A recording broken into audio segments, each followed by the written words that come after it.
Trump's been in office for, as we're taping this, like 5 days or something. And it's like, there is just going to be massive scandal after massive scandal. Obama said just a couple weeks ago that he's very proud that his administration got through without a major scandal. Now, that depends on whether you get I suspect you disagree with that. But in terms of like a personal scandal or some real stealing of something or that kind of thing, but maybe you don't see it that way. I do not see it that way. But your question was, what does it say about us? Where are we gone? What it says about us is that when it's a Republican in office, somebody like Richard Nixon that people did not like, there's one level of scrutiny and one level of judgment. When it's a Democrat, somebody like Clinton or like Obama, there's a whole different thing. For Obama to say with a straight face that I've not had a major scandal, are you kidding me? What was Fast and Furious? What was Hillary's email server? What was denying the nonprofit applications of conservatives with the IRS?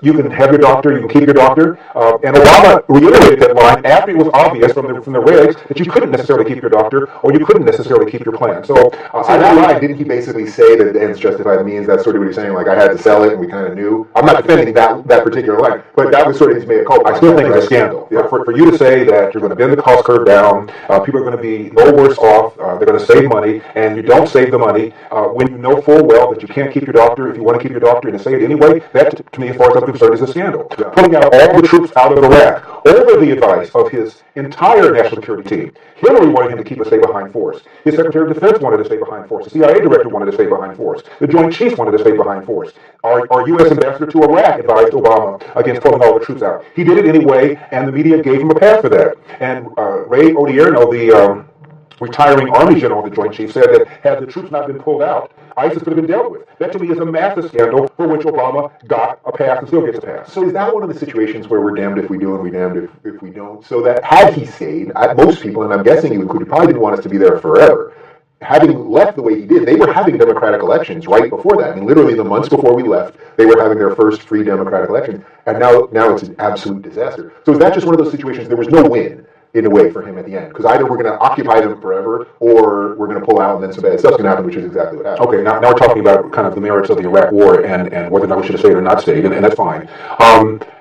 Look, I believe that as long as the American public did not have the will to stick it through, because what George W. Bush said was, we'll leave when Iraq can stand up.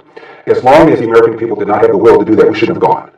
But I'm surprised, I think George W. Bush is surprised, I think Dick Cheney is surprised, that over the advice of all the people that I just now mentioned, Obama pulled all the troops out anyway. He envisioned a stay-behind force to make sure that Iraq would be stable. I mean, we stayed in Germany, we stayed in Japan, we're still in South Korea. Yeah. It takes a while for Democrats. We have 30,000 troops in Germany now or something like that. Something like that. It takes a while for democracy to take root. And for us to bail out the way we did was incredibly irresponsible, and I thought jeopardized national security. And again, I am surprised that Obama felt confident enough to walk into the Oval Office and ignore the advice of all these people. So would your argument be basically that these scandals, these issues that you brought up, basically he got a pass because the media is sort of in on it with the Democrats? Is that the basic idea? Absolutely. For him to say, as he said many times during press conferences, I'm most proud of the fact that I rescued the U.S. economy. Really? The major things that were done, TARP and bailing out the auto companies, George W. Bush had set that into motion. His stimulus program, most economists don't believe it did anything. Obamacare was a brand new entitlement dropped on the back of job creators. And notice how he no longer bragged about things like cash for clunkers and cash for clockers. He doesn't even, cash for clunkers rather, he didn't even talk about that anymore because they were boondoggles. They did not work. They cost the American people, American taxpayers money.